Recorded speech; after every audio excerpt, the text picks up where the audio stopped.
మేషరాశి వారికి మీకు ఈ యొక్క ఏప్రిల్ 19వ తేదీ నుంచి మే 14వ తేదీ వరకు శుక్రగ్రహము ఏదైతుందో మీ రాశి నుంచి రెండో భావంలోకి ధనస్థానంలోకి వెళ్తున్నాడు. మరియు మే 12వ తేదీ నుంచి కుజుడు రాశిలోకి వస్తున్నాడు. అంటే ఈ రెండు గ్రహాల మార్పు వల్ల, రెండు గ్రహాలు తన ఓన్ హౌజెస్లోకి వెళ్తున్నటువంటి మార్పు వల్ల కలిగే ఫలితాలు ఏమిటి? సహజంగా శుక్రుడు ఏ ఏ రాసుల్లో మీ పర్సనల్ చార్ట్లో ఉంటే ఎటువంటి ఫలితాలు ఇస్తాడు, ఇప్పుడు గోచారంలో రెండవ స్థానంలోకి వచ్చినటువంటి శుక్రుడు ఎటువంటి ఫలితాలు ఇస్తున్నాడు అనేటువంటి అంశాలు చెప్తుంది నేనైనప్పటికీ చెప్పిస్తుంది సాక్షాత్ లలితా అమ్మవారిగా భావిస్తూ, ఆ లలితాంబిక అమ్మవారి యొక్క అనుగ్రహం మీకు పరిపూర్ణంగా కలగాలని మనస్ఫూర్తిగా కోరుకుంటూ, ఇక్కడ ధనభావంలోకి వచ్చాడండి శుక్రుడు. అంటే ధన సంబంధించినటువంటి విషయంలో ముఖ్యంగా మీరు ఆన్లైన్ వ్యాపారాలు చేసేటువంటి వారికి ఖచ్చితంగా 100% సపోర్టివ్గా నిలబడతాడు. అక్కడ శుక్రుడు ఉండేటువంటి స్థితి రెండవ స్థానంలో ఉన్నాడు కాబట్టి.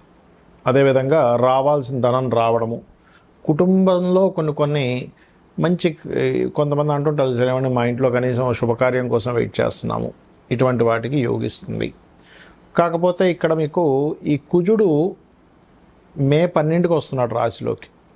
అక్కడి నుంచి ఏంటంటే కొద్దిగా మీరు అగ్రెసివ్ ప్లానెట్ కదండి, అంటే మనకి వేడినిచ్చేటువంటి ప్లానెట్ ఇది కాబట్టి ఎవరైనా కాస్త బీపీ అది ఉన్నవాళ్ళు, కొంచెం అధిక వేడి అధిక ఉష్ణం ఉండేటువంటి వారు కొంచెం జాగ్రత్తగా ఉండాలి. కాకపోతే కుజుడు రాశిలోకి వచ్చినప్పుడు ఏం చేస్తాడంటే కొంచెం ఉద్యోగ సంబంధించినటువంటి విషయంలో కొద్దిగా సపోర్ట్ చేస్తాడు. కాకపోతే 12వ స్థానంలో మీకు ప్రస్తుతం శని కుజుడు కలిసి ఉన్నారు. ఏప్రిల్ మనకి మే 12 వరకు అక్కడే కలిసి ఉంటారు కాబట్టి మీరు ఏదైనా ఇన్వెస్ట్మెంట్స్ చేసేటువంటి విషయాలలో చాలా చాలా కేర్గా ఉండండి, గుర్తుపెట్టుకోండి. అలాగే రెండవ వివాహం కోసం ప్రయత్నం చేసేవారు, కొంతమందికి మొదటి వివాహం ఏదైనా కొన్ని కారణాల మూలంగా డిస్టర్బెన్స్ అవుతూ ఉంటుంది. అటువంటి వారికి రెండవ వివాహం కోసం చేసే ప్రయత్నం ఫలిస్తుంది అనేటువంటిది కూడా బలంగా చూపిస్తుంది. మరియు మీ యొక్క జీవిత భాగస్వామికి తాతగారు ఆస్తికి సంబంధించినటువంటి విషయంలో కొంతవరకు కలిసి రావడము, వాళ్ళు చేసేటువంటి రీసెర్చెస్ రిలేటెడ్ సంబంధించిన విషయాల్లో కలిసి రావడం అనేటువంటి చూపిస్తుంది. అయితే ఏదేమైనప్పటికీ కూడా మీరు నిత్యము గణపతిని ఆరాధించండి. ఎంత మీరు గణపతి యొక్క ఆరాధన చేస్తూ ఉంటే అన్ని విధాలుగా మీకు బాగుంటుంది. ఇది ప్రధానంగా గుర్తుపెట్టుకోండి. మరియు కాస్త గోవులకి క్యారెట్స్ బెల్లము తినిపించండి, ఖర్చులు అనేటువంటివి తగ్గుతాయి. అయితే ఎవరికైనా పర్సనల్ చార్ట్లో శుక్రగ్రహం చాలా ప్రాధాన్యత వహిస్తుంది, గుర్తుపెట్టుకోండి. ఎందుకు అంటే శుక్రుడు ధనాన్ని ఇచ్చే కారకుడు, ధనం మూలం ఇదం జగత్. కాబట్టి మనం చూడండి, ధనం వల్ల సంతోషం రాకపోవచ్చు, కానీ ధనం వల్ల గౌరవం వస్తూ ఉంటుంది ప్రపంచంలో. ఎందుకంటే జగత్తు మొత్తం ధనం మూలంగానే నడుస్తూ ఉంటుంది కాబట్టి ఇక్కడ ధర్మబద్ధంగా ధనం సంపాదించమని శాస్త్రం చెప్పింది. కాకపోతే ఈ ధనానికి కారకుడైనటువంటి శుక్రగ్రహం ఏదైతే ఉందో, ఈ శుక్రుడు ప్రధానంగా మీకు రాశిలో ఉంటే ఏంటి, 12 భావాల్లో ఉంటే ఏమిటి అనేది చూసుకునే ముందు అసలు మీది లగ్నం ఏమిటి అనేటువంటిది తెలుసుకోగలగాలి. అంటే మీది గురువర్గ లగ్నమా, శనివర్గ లగ్నమా? గురువర్గ లగ్నాలు అంటే ఏమిటి అంటే మేషము, కర్కాటకము, సింహము, వృశ్చికము, ధనస్సు, మీనము, ఇవి గురువర్గ లగ్నాలుగా చెప్పబడతాయి. మరి శనివర్గ లగ్నాలు అంటే వృషభము, మిథునము, కన్యా, తుల, మకర, కుంభాలు శనివర్గ లగ్నాలు. ఇక్కడ ఈ గురువర్గ లగ్నాలకి శుక్రుడు పాపి అవుతాడు, శనివర్గ లగ్నానికి శుభుడు అవుతాడు. అయితే ఈ శనివర్గ లగ్నాలకు మాత్రమే మరి ధనం సంపాదిస్తారా శుక్రుడు శుభుడు అవుతున్నందుకు గురువర్గ లగ్నాలకు సంపాదించడం అంటే అలా ఏముండదు. ఎందుకంటే తన సహజంగా సెకండ్ లార్డ్, రెండవ అధిపతి బాగుంటే ఎవరికైనా ధనం బాగుంటుంది. రెండవ అధిపతి, పంచమాధిపతి, భాగ్యాధిపతి, లాభాధిపతి. అయితే ఇక్కడ గురువర్గ లగ్నాలకి శుక్రుడు వల్ల కొంత ఇబ్బంది ఉంటుంది. అంటే స్త్రీ మూలకంగా, ధనం మూలకంగా, కంఫర్ట్స్ మూలంగా, వాహనాల మూలంగా ఇస్తూ ఉంటాడు. అయితే మరలా ఆ శుక్రుడు కనుక కొంత శుభగ్రహాలతో చూడబడ్డ, అంటే అది ఏ రాశుల్లో ఉంది, ఏ నక్షత్రంలో ఉంది, ఏ గ్రహంతో చూడబడుతుంది, ఏ యొక్క రాశిలో ఉంటూ ఇంకో గ్రహం ఏ రాశిలో ఉండే గ్రహంతో చూడబడుతుంది అనే దాన్ని బట్టి అది శుభుడైనా పాపైనా సరే ఆ యొక్క తత్వాలు మారిపోతూ ఉంటాయి, గుర్తుపెట్టుకోండి. అయితే ఇక్కడ మీరు అర్థం చేసుకోవాల్సిన అంశం, మీకు ఉదాహరణకి లగ్నంలో శుక్రుడు ఉన్నాడు అనుకోండి, ఎవరికైనా అది గురువర్గ లగ్నం అయితేనేమో కొన్ని ఎక్కువ అధిక కంఫర్ట్స్ వల్ల వాళ్ళ దేహం పాడవుతూ ఉంటుంది. అదే కనుక శుక్రుడు మంచివాడు అనుకోండి మీ లగ్నానికి, లగ్జరీ లైఫ్ ఖచ్చితంగా అనుభవిస్తాడు. ఇక్కడ ఏమవుతుంది, లగ్జరీ వల్ల పాడవడము ఉంటుంది, అంటే ఎప్పుడు సుఖంగా నిద్రపోతూ ఉన్నాడు, ఎప్పుడు కూర్చొనే ఉంటున్నాడు అనుకోండి, ప్రాబ్లం కదా. అలా కాకుండా కొంచెం ఎక్సర్సైజులు కూడా చేస్తూ ఉన్నప్పుడు ఆ దేహానికి మంచి చేస్తాడు శుక్రుడు కనుక శుభుడైతే. అయితే శుక్రుడు ఎప్పుడైనా సరే ధనస్థానంలో ఉన్నప్పుడు ఏంటంటే సహజంగా శుక్రుడు ధనస్థానంలో ఉన్నందుకు ధన సంబంధించినటువంటి విషయంలో బాగుంటుంది, అందులో ఎటువంటి సందేహం లేదు. కాకపోతే శుభుడైతే మరింత చక్కగా ధనయోగాన్ని పెంచుతూ ఉంటాడు. అయితే ఇక్కడ ఏ ఆధిపత్యం కలిగి ఉండి ఆ ధనస్థానంలో ఉన్నాడో వాటి మూలంగా, అంటే 4వ అధిపతి శుభత్వం వచ్చి 2లో ఉంటే క్రియేటివ్ మూలంగా, లేకపోతే రియల్ ఎస్టేట్ మూలంగా, కన్స్ట్రక్షన్స్ మూలంగా, వాహన సంబంధంగా మీకు ధనయోగాన్ని అనేటువంటిది ఇస్తాడు, గుర్తుపెట్టుకోండి.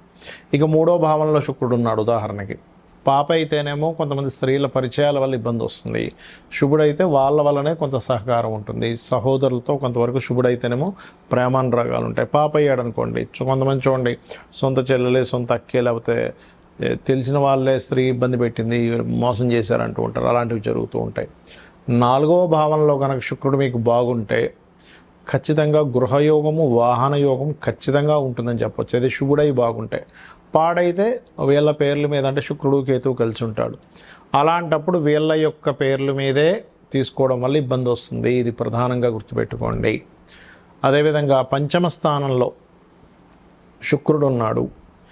అప్పుడు ఏంటంటే శుభుడైతేనేమో వాళ్ళ సంతానానికి ముఖ్యంగా ఏంటంటే ఈ వివాహ సంబంధించినటువంటి విషయంలో ఏదైనా ఇష్టపడి సంబంధాలు రావడము, లేదా పంచమంలో ఉన్నప్పుడు సంతానానికి కళల మీద ఇంట్రెస్ట్ కలగడం జరుగుతుంటుంది. అదే పంచమంలో పాడై ఉన్నాడు అనుకోండి శుక్రుడు, ఉదాహరణకి మీకు, అప్పుడు కొంతమంది చూడండి సంతానం ఏదో సినిమా ఫీల్డ్ అనో లేకపోతే ఇంకేదో కళలు అనే అక్కడ వ్యసనాలు పాడైపోతూ ఉంటారు, అటువంటివి కలుగుతూ ఉంటాయి. అది ఇక ఇక్కడ ఏంటంటే మీరు కాన్సెప్ట్ అర్థం చేసుకోవాల్సింది, శుక్రుడు శుభుడా పాప అయితే మరింత పాడైపోయి ఉన్నాడా, శుభుడైనా సరే శుభత్వాన్ని ఇచ్చే దాంట్లో లేకుండా ఎక్కువ పాడైపోయాడా, బాగున్నాడా అనేది ప్రధానంగా చూసుకోవాల్సిన అంశం. ఇప్పుడు ఈ శుక్రుడు 6లో ఉన్నాడు అనుకోండి, ఎవరికైనా శుక్రుడు 6లో ఉన్నా 11లో ఉన్నా ముఖ్యంగా వివాహ జీవితం మీద ఎఫెక్ట్ చూపిస్తాడు. కాబట్టి వివాహ సంబంధించినటువంటి అంశంలో ఎక్కువ ఇబ్బందినిస్తూ ఉంటాడు. అలాగే మనకి కామన్గా ఈ యొక్క శుక్రుడు 7వ స్థానంలో ఉంటే ప్రేమ వివాహం అనుకుంటాం, కానీ ప్రతిసారి ప్రేమ వివాహం అవ్వాలని రూల్ లేదు. పాప అయితే ప్రేమ మూలంగానే ఇబ్బంది పడతాడు వివాహం చేసుకుందాం అని. కొంతమంది చూడండి ప్రేమించానండి కానీ దాని తర్వాత చాలా ఇబ్బంది పడ్డాను అంటూ ఉంటారు, ఇటువంటివి జరుగుతూ ఉంటాయి. అదేవిధంగా ఒక్కొక్కసారి శుభుడయ్యాడు అనుకోండి, పార్ట్నర్స్ వచ్చినప్పటి నుంచి బాగుంటుంది, జీవిత భాగస్వామి కావచ్చు, లేకపోతే లైఫ్ పార్ట్నర్ కావచ్చు, బిజినెస్ పార్ట్నర్ కావచ్చు. అష్టమంలో ఉంటే శుభుడైతేనేమో తాతగారి ప్రాపర్టీస్ బాగా కలిసి వస్తాయి, పాప అయితేనేమో తాతగారి ప్రాపర్టీస్ ఉండడం వల్ల వీళ్ళు ఒక్కోసారి పాడైపోతూ ఉంటారు కూడా. అలాగే యాక్సిడెంట్స్ కూడా ఎక్కువ అవుతూ ఉంటాయి ఒకవేళ పాప అయితే కనుక. అష్టమాధిపతి పాప చతుర్థంలో ఉన్నాడు అనుకోండి, అప్పుడు ఆ ప్రభావం ఎక్కువగా ఉంటూ ఉంటుంది. ఇక అదేవిధంగా గమనించుకున్నట్లయితే భాగ్యంలో ఉంటే తండ్రికి కళా సంబంధించినటువంటి భాగ్యం, అంటే ఇప్పుడు హైయర్ ఎడ్యుకేషన్లో మంచి ఫలితాలు ఇస్తాడు బాగుంటే. పాడైతే తండ్రి వ్యసనాలు పాడవడం కూడా జరుగుతూ ఉంటుంది. దశమంలో శుక్రుడు ఉంటే బ్యాంకింగు, ఫ్యాషన్ రిలేటెడ్ రంగాల్లో ఉద్యోగాలు. పాడైనట్లయితే ఆ ఫ్యాషన్ రంగాలకు వెళ్ళడం ద్వారానే ఇబ్బంది వస్తూ ఉంటుంది, బ్యాంకింగ్లోనే తిరుగుతూ ఉంటాడు కానీ జాబ్ రాదు. ఇక్కడ ఏంటంటే మీరు దేంట్లో ఎక్కువగా తిరుగుతూ మీ సమయాన్ని వృధా చేసుకుంటున్నారు అనేటువంటి విషయాన్ని కూడా గ్రహం చెప్తుంది, గుర్తుపెట్టుకోండి. అలాగే లాభస్థాన శుక్రుడు ఇందాక మనం చెప్పుకున్నాం, వివాహ జీవితం, వివాహ సంబంధించిన విషయాలకు మంచిది కాదు అని. అలాగే మరొక విషయం ఏంటంటే 12వ స్థాన శుక్రుడు సుఖాన్ని ఇస్తాడు, అంటే కంఫర్ట్ లైఫ్ని ఇస్తాడు. కాబట్టి శుక్రుడు ఎప్పుడు కూడా 11 కంటే 12 చక్కటి ఫలితాలు ఇస్తుంది. ఇక ఈ యొక్క విషయంలో శుక్రుడు కనుక పాడైనట్లయితే ఎవరైనా సరే అమ్మవారి ఆరాధన చేయడము, లలితా సహస్రనామాల యొక్క శ్రవణము పఠనము చేయడం కనుక చేసినట్లయితే అన్ని విధాలా బాగుంటుంది. శ్రీమాత్రే నమః.